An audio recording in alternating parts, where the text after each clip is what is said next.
Robbie Bland started off as an intake security guard at the local precinct. His variety of connections caused him to become curious about any woman who offered him the time of day. Robbie would gradually get to know these women, and they found it easy to trust Robbie because where he was working at the time. He would charm these women, get to know these women, gain access in their lives, sex them, and then escape with everything they were worth.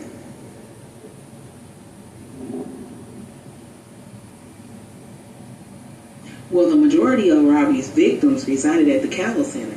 Betsy Calvo and her husband were considered a major priority in the area when it comes to business. The Calvo Center stopped accepting new enrollments, mainly because the media wanted interviews, paperwork, and other legal receipts. I never wanted the Calvos to drop the contract, but the Calvos auditing was jeopardizing the EKP accounts.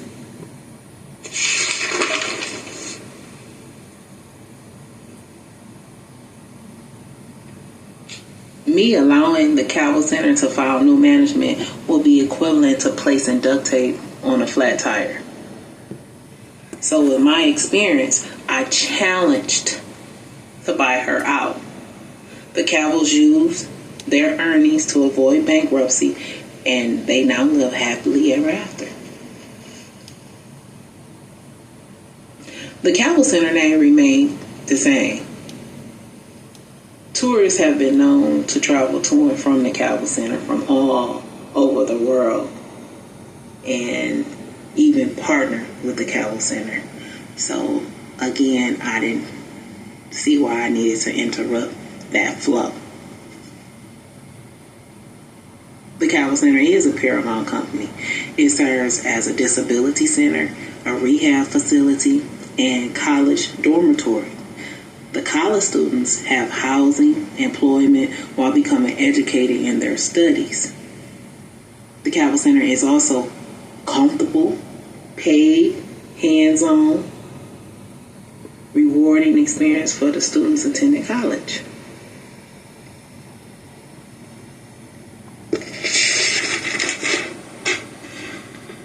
Amy Williams asked me to speak about her connections with the Calvo Center before the interview started, but during the last recess, she reassured herself that she would be okay to speak about it during her interview time. Yeah, so we can skip over that and move forward. Thank you. Outside of being a dear friend, Dr. Jeffrey Land is also our family's physician as well as my neighbor.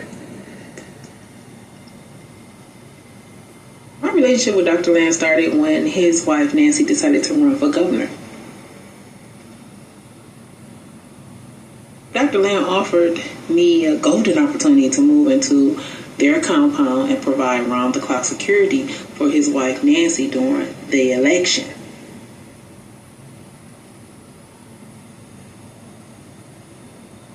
Oh, Nancy did above and beyond what the human mind can conceive to jeopardize my life and career. As a lucrative businesswoman, she went on a hunt to destroy everything connected to me.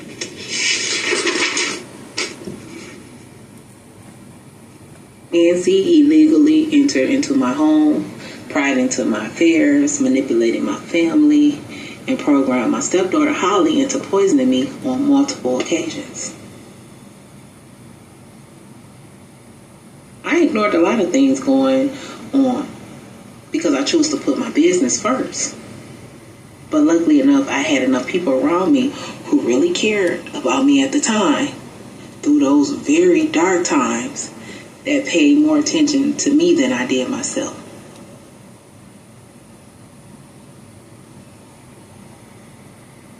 Oh, it became horrible. It became a routine.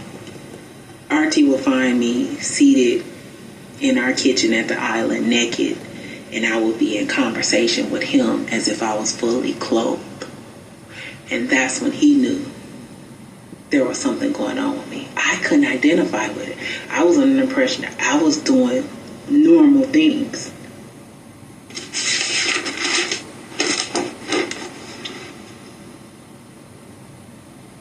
stepdaughter Holly Madison, her mother and Nancy grouped together to seek some unknown retaliation that utterly sounds like jealousy overall.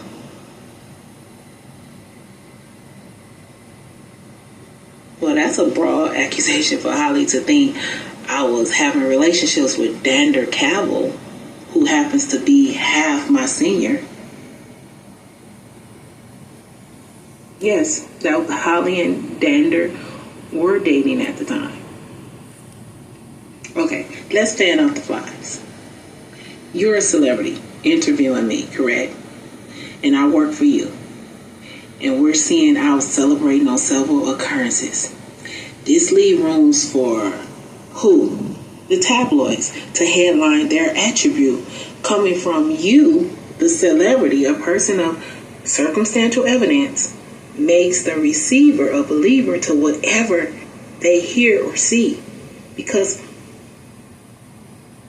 what would you gain by reporting false news? It's easy to believe.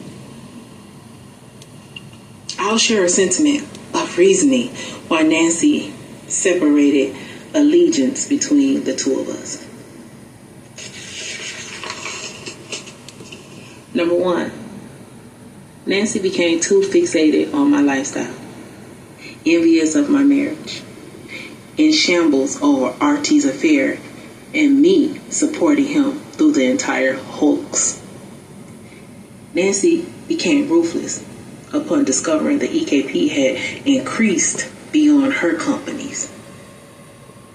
For years, I was in make-believe, doing my best to sort out the horror I was living, and as if I was in an obscene movie. Nancy tried to liberate things. She swiped out my hair products during the days I stayed at the compound with her and her husband, Dr. Land.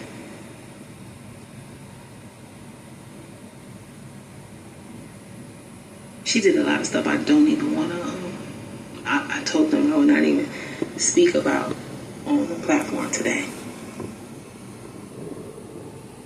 Yes, I used to have natural long inspiring locks that completely stopped growing based on the constant poisoning and other concoctions that once transmitted throughout my body.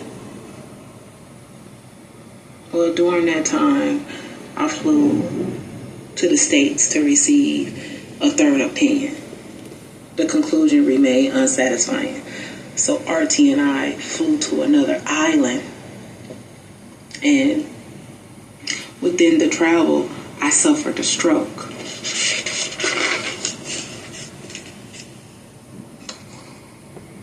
Excuse me. Which was later discovered as Bell palsy due to medication. I was already taking some type of suppressant that caused other symptoms.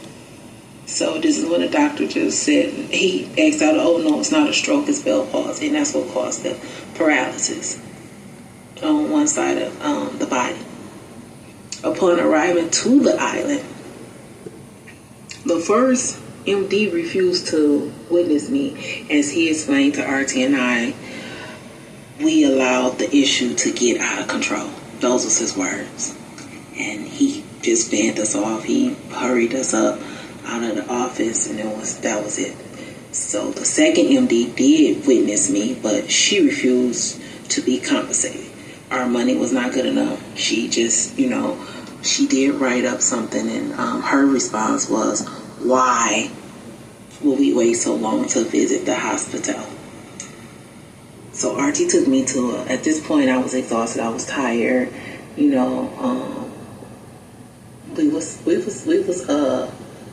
was cautious of what was really going on. So we decided to shelter at a nearby resort on the island. During the night, I received an encounter from God. I was just sitting up in prayer because it was so much had went on, where I just said, okay, now it's time for me to really gather myself My husband is sound asleep. He's by my side. Let me just rest and think about this. So I thought about it, and God came to me, and he told me to locate a fig tree. And that is where I will receive healing.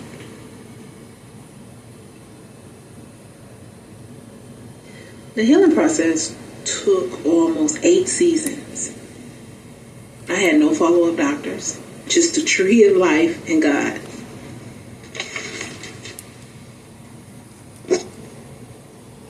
As you see, they have decided to take another recess break. Erin Kennedy did become a little emotional when asked about what she went through to diagnose herself and how her faith healed her. The takeaway on Robbie Bland: I believe Erin Kennedy hired him thinking he was one way, just to find out later on that he was bad for business.